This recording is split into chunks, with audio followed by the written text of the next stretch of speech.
اللہ تعالیٰ نے اپنے خاص اور نیک بندوں کو انسان کے نزدیک اس لیے واضح کیا تاکہ لوگ ان سے سبق حاصل کر سکے۔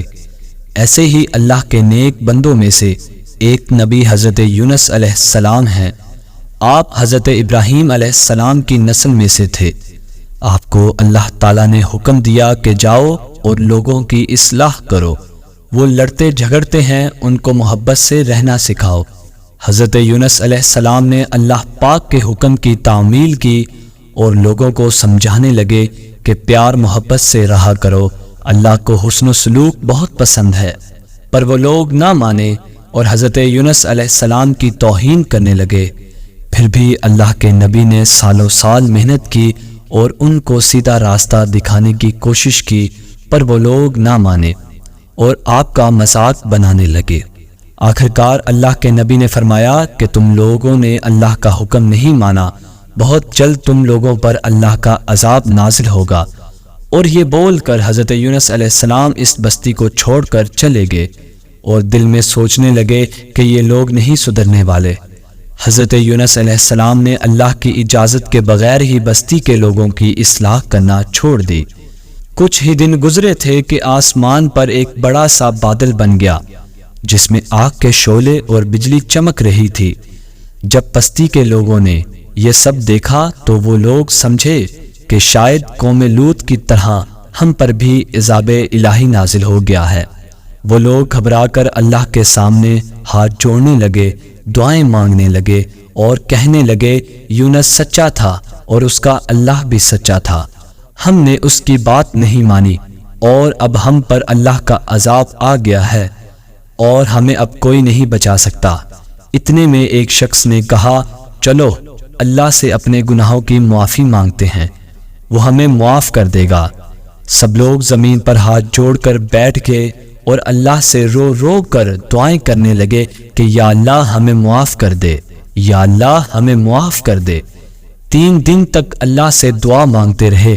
اللہ تو رحیم و کریم ہے، اپنے بندوں کو معاف کر دیتا ہے، اور حضرت یونس علیہ السلام کی قوم کو بھی معاف کر دیا، اور وہ آگ کا گولا اس بستی سے دور چلا گیا اور سب نے اللہ کا شکر ادا کیا اور حضرت یونس علیہ السلام کا انتظار کرنے لگے تاکہ وہ آئیں اور ہمیں اللہ کا دین سمجھائیں، امن اور محبت سے رہنا سکھائیں۔ اور دوسری طرف حضرت یونس علیہ السلام کشتی میں سوار ہو کر اس بستی سے دور جا رہے تھے اور سوچ رہے تھے کہ دوبارہ کبھی میں اس بستی کے لوگوں کے پاس نہیں آؤں گا اور نہ ہی ان کو سیدھا راستہ دکھاؤں گا۔ کشتی اپنے مقام کی طرف رواں دواں تھی کہ اچانک طوفان شروع ہو گیا۔ کشتی کے مالک نے کہا کہ کشتی کا وزن کم کرنے کے لیے جو بھی سامان ہے آپ کے پاس وہ سمندر میں ڈال دو۔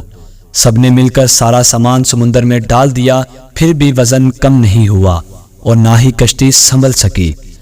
تب ایک شخص نے فیصلہ کیا کہ ہم میں سے کسی ایک کو سمندر میں گرنا ہوگا۔ سب ایک دوسرے کی طرف دیکھنے لگے۔ سالار بولا قرعہ اندازی کرتے ہیں اور جس کا نام بھی آئے گا وہی سمندر میں جائے گا۔ جب قرعہ اندازی کی گئی تو حضرت یونس علیہ السلام کا نام آیا۔ سب کہنے لگے نہیں، یہ تو اللہ کا نبی ہے، اس کو سمندر میں ڈال نہیں سکتے۔ ایک بار پھر قرعہ اندازی کی گئی، پھر بھی حضرت یونس علیہ السلام کا نام آیا۔ تیسری بار پھر قرعہ اندازی کی گئی، پھر حضرت یونس علیہ السلام کا نام آ گیا۔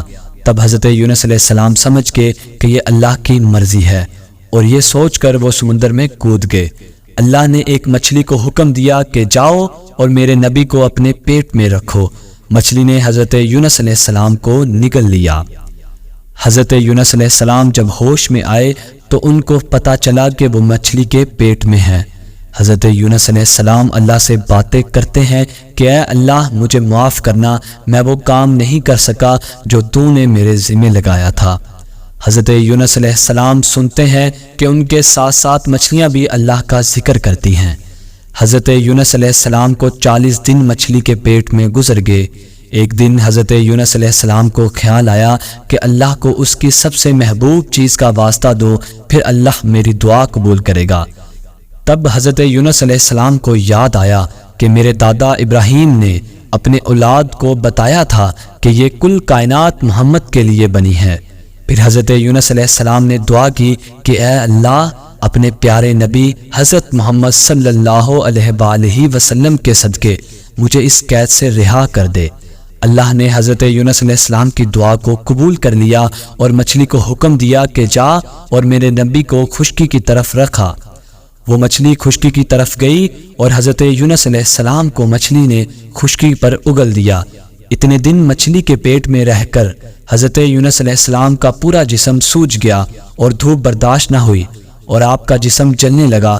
تب آپ نے اللہ سے دعا کی، اے اللہ مجھے رہا کر دیا، اب اس تکلیف سے بھی نجات عطا کر۔ تب اللہ تعالیٰ نے زمین کو حکم دیا کہ ایک پھلدار درخت میرے نبی پر سایہ کرے اور خوراک بھی مہیا کرے۔ اللہ کے نبی اس درخت کے سائے میں صحت یاب ہونے لگے۔ جب مکمل طور پر صحت یاب ہو گئے تو اللہ کے نبی واپس اس بستی میں چلے گئے جہاں اللہ نے حکم دیا۔ حضرت یونس علیہ السلام کے اس واقعہ میں اللہ نے ایک سبق رکھا ہے۔ جس طرح سورج روشنی دیتا ہے، زمین اناج دیتی ہے، چاند راحت اور سکون دیتا ہے، کسی کو خود کچھ بھی فیصلہ اختیار نہیں۔ سورج کو بھی یہ اختیار نہیں ہے کہ مشرقی اور مغربی لوگوں پر روشنی کرے اور شمال جنوب پر نہیں۔ بارش کو بھی یہ اختیار نہیں ہے کہ مومن پر برسے اور منافق پر نہیں۔ ویسے ہی اللہ تعالیٰ کے نیک بندوں کو بھی یہ اختیار حاصل نہیں کہ کس کی اصلاح کرنی چاہیے اور کس کی نہیں۔ کون اللہ کے قریب ہے اور کون دور، یہ صرف اللہ تعالیٰ جانتا ہے۔ کون جنت میں جائے گا اور کون دوزخ میں، یہ بھی اللہ پاک جانتا ہے۔ والسلام۔